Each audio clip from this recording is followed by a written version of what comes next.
converse with something that can't speak back. That's breaking the law of human communication. Even Jesus defied the normal and broke laws. Y'all quiet. When he was in a certain place, particularly the Sea of Galilee, he spoke to storms and rebuked winds. That's the breaking of the law of nature. Also, it was in Jerusalem, Bethesda's pool in John's gospel, that Jesus breaks the law of Sabbath by healing a man on the Sabbath day. That was the breaking of a spiritual law. And here in our text, when Jacob wrestles with God and prevails, I'm sure that that was the breaking of the law of submission. For how could the clay have power over the potter and prevail against him? So if law is all of the rules and conduct established and enforced by the authority, and if God is the authority that told you to do it, then you have the immunity to do stuff that otherwise could not be done. Touch somebody, tell them I'm gonna break a few laws tonight. All the broke folk coming out of broke, because we gonna break law of politics. So whenever you find yourself in a bad place, remember that you have been authorized and empowered to break the law of place and do what you have never done before. Rebuke winds, speak to mountains, and walk on the waters of your circumstances. There is a place marked and recorded in all of our lives that remind us of where and when we have wrestled with God. There are places that we have gone that remind us of the good, the bad, and his sister, the ugly.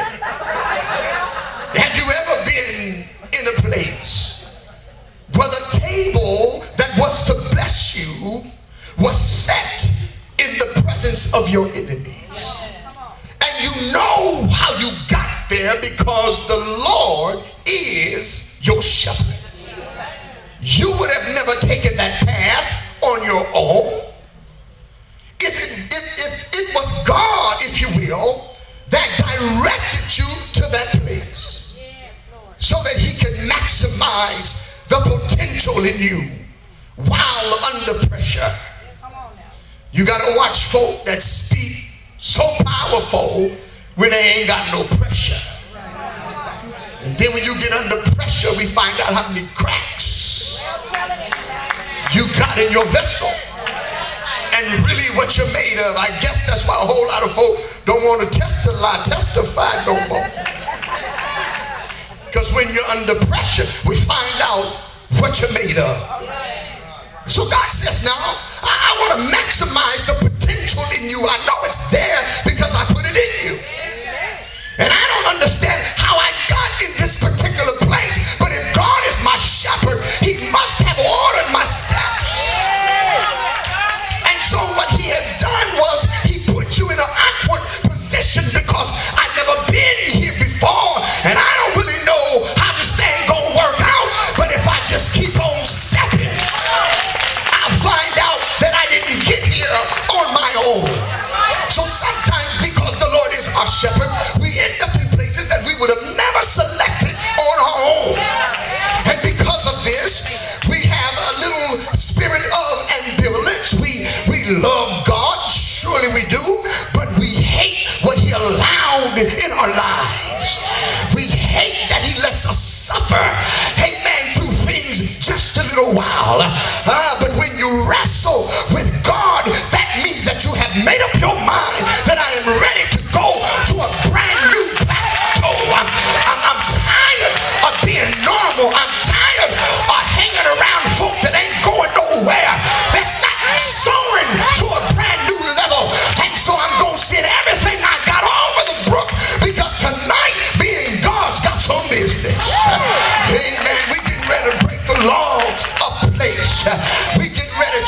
some situations and circumstances in our life, because how in the world can God tell me that I can do this and turn around and won't let me do it? How in the world can God empower me to do stuff and turn around, amen, and block me from doing things that otherwise I cannot do? You better look at somebody and tell them, check this out here. From this night on, you get ready to see somebody different. You get ready to see somebody better. You get ready to see somebody stronger. You get ready to see somebody more powerful. So if you don't understand what you're looking at, go on and take one more look, because this is the last night you're going to see me like this. And so every time you think about a particular place that you have gone in life, and all of us have gone to places, and if you try to fake it, I'm coming down your street, and all of us have been places that we didn't like, and done things that we don't appreciate, and messed up and broken up stuff. Amen. What you think this walk is about? This walk ain't about cuteness with your $70 hairdo and $25 shoes. This is a fight, baby. This thing is for real. And if you're going to come over on this side, you better be ready to do real business with a real God. Amen. And so every time you think about a certain place, it reminds you of where you've been and what you've done and what you've been through. But you got to get over that, because every place is designed to remind us of something and somewhere we've been and something that we have done. Have you ever heard a song? Amen. Have you ever heard a saying, if you will, excuse me, the saying that says, been there and... Oh, y'all heard that, huh? Because you can't just go there without doing that. The two go together. It's just a reminder of where we've been, so that we can have faith enough to look forward to where God is about to take us. He is taking us further than we can ever go on our own. And so you got to remember where He brought you from, so you can know where He's taking you to. Have you ever heard a song, amen, that took you back, amen, without any bit of intellect? You jumped up and said, oh, that's my song. What you were saying was the song took me back. You heard a little Teddy Pendergrass, y'all know. And Teddy said, turn off the lights. That's what I'm married for. A little something jumped off in you and took you back. You see, there are things and places that remind us where we come from. Amen. To propel us to where we're about to go in God. Amen. And so what you got to understand, amen, that the song, amen, reminds you of a time and a place. If we were to bring on the many encounters of Jacob with God, we will have to note that they all happened in a certain place. In fact, in Genesis 28, amen, it records the vision of Jacob's ladder, and it states there, and Jacob went out from Beersheba and went toward Haran and enlightened upon a certain place and tarried there all night and took stones of that place and made pillows to lay down in that place. And there he dreamed of a ladder that sat upon the earth with angels ascending and descending. Amen. And the Bible said there, and God stood above it. I come to tell somebody tonight that in every spiritual encounter you have with God, it doesn't matter what door He opened, it doesn't matter what blessing He let drop in your life, God stands above it. There is no painful place that God doesn't stand before.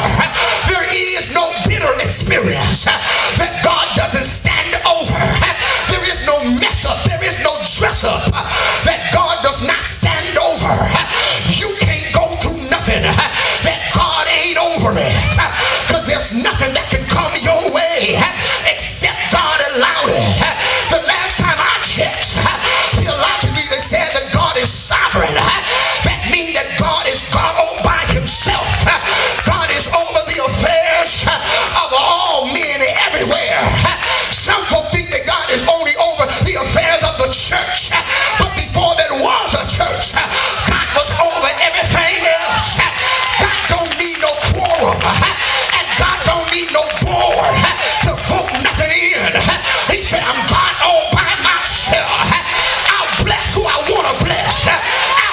mercy on whom I want to have mercy.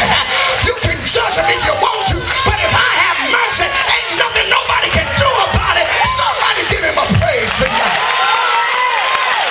Because he's God of life.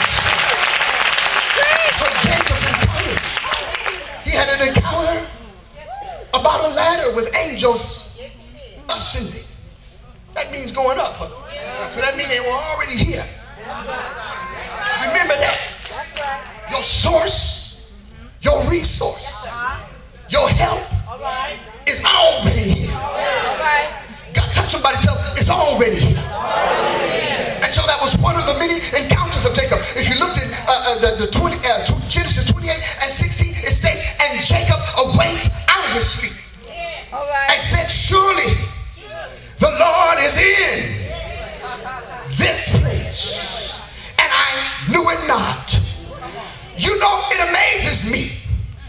I am amazed that we can go through a lot of places in life and through a lot of things in life and never realize that Jehovah Shammah, that the Lord was there. You thought that you were in that despicable place all by yourself, but God inhabited every place you went. Every step you took, God was there. Every door you went behind, God was there. And God wanted you to understand that you got to know I fill all space at all times. I'm that kind of God. So when Jacob realized that the Lord was there, he changed the name of that place from Luz to Bethel, and he broke the law of place when he wrestled